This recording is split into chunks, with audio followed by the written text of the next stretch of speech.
Good morning everyone. जय देवी competition classes में आप सभी लोगों का स्वागत है। तो आज हम देखते हैं भारतीय संविधान।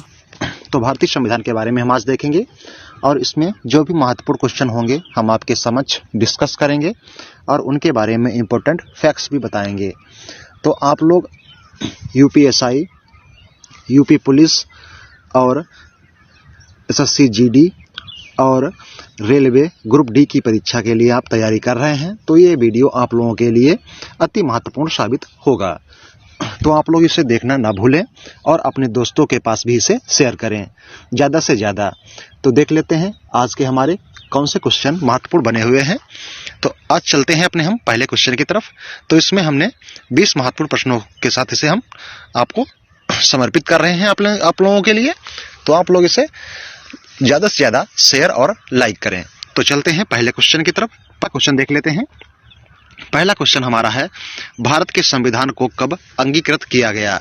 तो आप लोगों को बताना है। ये वन लाइनर क्वेश्चन है। वन लाइनर क्वेश्चन में है, आप लोगों को उत्तर बताना पड़ेगा। तो आप लोग बताएं कि भारत के संविधान को कब अंगीकृत किया गया था। तो ये कब गया है? तो ये 26 नवंबर 1949 को अंगीकृत किया गया है। कब किया गया है? 26 नवंबर 1949 को अंगीकृत किया गया था। अगला क्वेश्चन है, संपूर्ण संविधान कब लागू किया गया था? तो ये देख लेते हैं, भारत का जो संविधान था वो संपूर्ण संविधान कब लागू किया गया था? तो ये 26 जनवरी 1950 को लागू किया गया था। ठीक है। तो ये अंगीकृत कब किया गया? तो इसमें हमने देख लिया है, अंगीकृत किया गया था 26 नवंबर 1949 को। ठीक है। और संपूर्ण संविधान कब लागू किया गया? तो ये लागू किया गया है 26 जनवरी 1950 को। ठीक है। अगला देख लेते हैं, भारतीय संविधान का पिता किसे कहा जाता है? तो भारतीय संविधान का पिता किसे कहा जाता है? तो आपको बताना है। तो ये है डॉक्टर भीमराव अंबेडकर। ठीक है। डॉक्टर भीमराव अंबेडकर को भारतीय संविधान का पिता कहा जाता है। तो हमने 3 क्वेश्चन देख लिए हैं। पहला क्वेश्चन था, भारतीय संविधान को कब अंगीकृत किया गया? तो ये 26 नवंबर 1949 को किया गया। और संपूर्ण संविधान कब लागू किया गया? तो ये 26 जनवरी 1950 को लागू किया गया। फिर है भारतीय संविधान के पिता। तो भारतीय संविधान के पिता भीमराव अंबेडकर को कहा जाता है। अगला क्वेश्चन है, संविधान लागू होने के समय संविधान में कितने अनुच्छेद, कितनी अनुसूचियां और कितने भाग थे? तो इसमें देख लेते हैं, 395 अनुच्छेद, 8 अनुसूचियां थीं। ठीक है। इस समय तो वर्तमान में कितने हैं?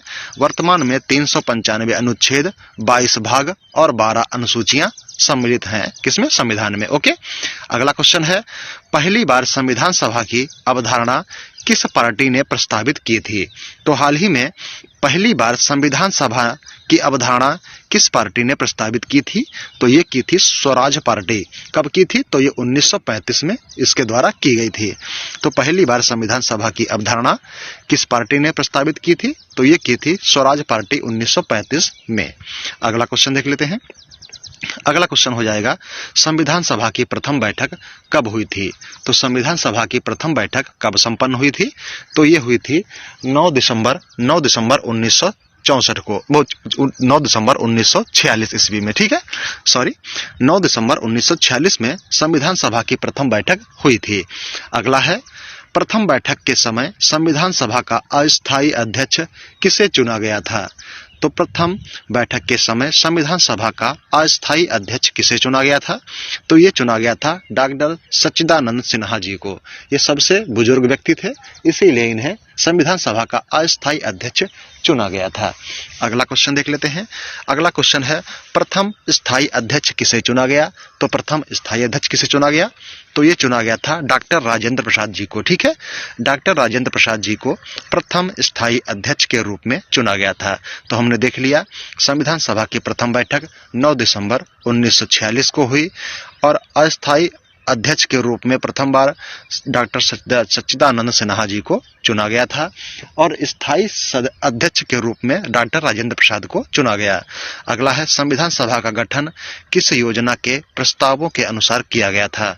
तो संविधान सभा का गठन किस योजना के प्रस्तावों के अनुसार किया गया था?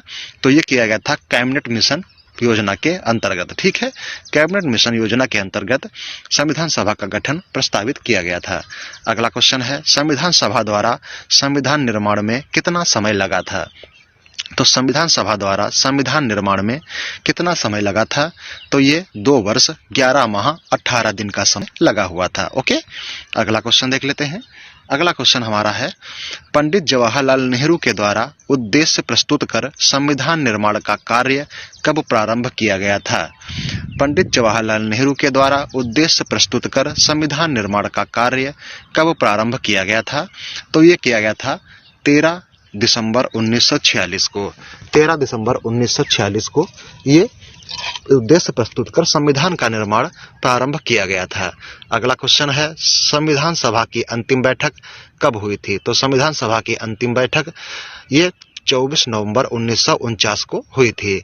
अगला क्वेश्चन है, कांग्रेस ने प्रथम बार कब आजादी दिवस के रूप में मनाया था, इसलिए भारतीय संविधान 26 जनवरी को लागू किया गया? तो यह 26 जनवरी 1930 को किया गया था। 26 जनवरी 1930 को लागू किया गया था। कांग्रेस ने प्रथम बार कब आजादी दिवस के रूप में मनाया गया था, इसलिए भारतीय संविधान को 26 जनवरी को लागू किया गया? तो ये क्या था? 26 जनवरी 1930 को प्रथम बार, ठीक है, कांग्रेस ने प्रथम बार आजादी दिवस के रूप में मनाया था। कब? 26 जनवरी 1930 को कांग्रेस ने प्रथम बार आजादी दिवस के रूप में मनाया गया था, इसलिए भारतीय संविधान को 26 जनवरी को ही लागू किया गया। देख लेते हैं अगला क्वेश्चन। अगला क्वेश्चन है, संविधान के 42वें संविधान संशोधन के द्वारा प्रस्तावना में किन किन शब्दों को जोड़ा गया है? तो संविधान के 42वें संविधान संशोधन के द्वारा प्रस्तावना में किन किन शब्दों को जोड़ा गया है? तो ये समाजवादी, पंथनिरपेक्ष, अखंडता शब्द जोड़े गए हैं। 3 शब्द जोड़े गए हैं। एक निरर्थक शब्द भी जोड़ा गया है। ये मतलब पीसीएस में आता है और ये यूपीएसआई वगैरह में इसमें नहीं आएगा, ठीक है। तो निरर्थक शब्द कौन सा है? समाजवादी, पंथनिरपेक्ष और, ठीक है, और जो है ये एक निरर्थक शब्द है, और सम और अखंडता, ठीक है। तो क्या है? समाजवादी, पंथनिरपेक्ष और अखंडता शब्द जोड़े गए हैं। जो इसमें और है ये एक निरर्थक शब्द है, इसको भी जोड़ा गया है। देख लेते हैं अगला क्वेश्चन।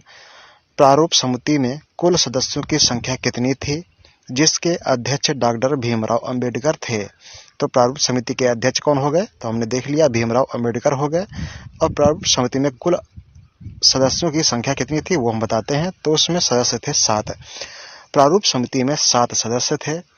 कितने थे? 7 सदस्य थे तथा इसकी अध्यक्षता डॉक्टर भीमराव अंबेडकर के द्वारा की गई थी प्रारूप समिति की, ठीक है। अगला क्वेश्चन देख लेते हैं। अगला क्वेश्चन हमारा हो जाएगा, हमारे संविधान में मौलिक अधिकारों की संख्या कितनी है? हमारे संविधान में मौलिक अधिकारों की संख्या कितनी है? तो ये हो जाती है 6। हमारे संविधान में मौलिक अधिकारों की संख्या 6 हो जाती है। अस्पृश्यता को गैर कानूनी घोषित किया गया किस अनुच्छेद के द्वारा? अस्पृश्यता को गैर कानूनी घोषित किया गया किस अनुच्छेद के द्वारा? तो ये किया गया है अनुच्छेद 17 के द्वारा। ये क्या है? छुआछूत जो है ये अनुच्छेद 17 में वर्णित किया गया है। अगला क्वेश्चन है, 14 साल से कम उम्र के बच्चों को कार्य पर रखने पर किस अनुच्छेद के तहत प्रतिबंध लगाया गया है? तो 14 साल से कम उम्र के बच्चों को कार्य पर रखने पर किस अनुच्छेद के द्वारा प्रतिबंध लगाया गया है? तो ये लगाया गया है अनुच्छेद 24। अनुच्छेद 24 के अंतर्गत 14 साल से कम उम्र के बच्चों को कार्य पर रखने पर प्रतिबंध लगाया गया है। अगला है, डॉक्टर भीमराव अंबेडकर के अनुसार किस अनुच्छेद को भारतीय संविधान की आत्मा कहा गया है? तो डॉक्टर भीमराव अंबेडकर के अनुसार किस अनुच्छेद को भारतीय संविधान की आत्मा कहा गया है? तो ये संविधान है अनुच्छेद 32। अनुच्छेद 32 को भीमराव अंबेडकर के अनुसार भारतीय संविधान की आत्मा कहा गया है। अगला है, मूल अधिकारों का संरक्षक किसे माना जाता है? तो मूल अधिकारों का संरक्षक किसे माना जाता है? तो ये माना जाता है उच्चतम न्यायालय को। उच्चतम न्यायालय को मूल अधिकारों का संरक्षक माना जाता है। तो आज के क्वेश्चन हमारे यहीं समाप्त होते हैं। Thanks for watching. धन्यवाद। अगर ये वीडियो आप लोगों को अच्छा लगा है तो इसे लाइक शेयर करना ना भूलें। अपने दोस्तों तक इसे अवश्य पहुंचाएं और अगला वीडियो हम जल्द ही इसका आपके समक्ष प्रस्तुत करेंगे। Thanks for watching. धन्यवाद।